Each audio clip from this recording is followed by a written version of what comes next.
ma'aiki sallallahu ta'ala alaihi wasallam a matsayin shimfiɗa muke yi, ya kasance yakan yi deleting ɗin sunan mutum ma in an sanya sunanka a cikin wanda za su je yaƙi, kuma kana da issues tsakaninka da mamanka ko babanka, ilan tana kuka ko tana ganin cewa kai kake mata aiki ko tana ganin bata yadda ba, idan labari ya zo wa muke sallama manzo sallallahu alaihi ce a cire sunan wannan mutum.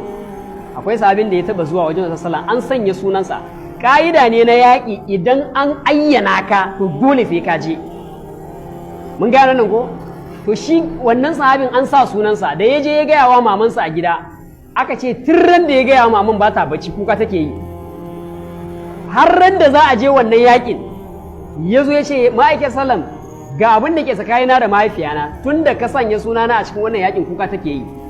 Manzo Allah ya ce ai maza a yi deleting din sunansa, kuma ina baka umarni yanzu nan ka tashi ka koma gida, yanda ka sa ta yi kuka ka tabbatar sai ka je ka kwantar mata da hankali har wannan kukan ya sa ta yi dariya.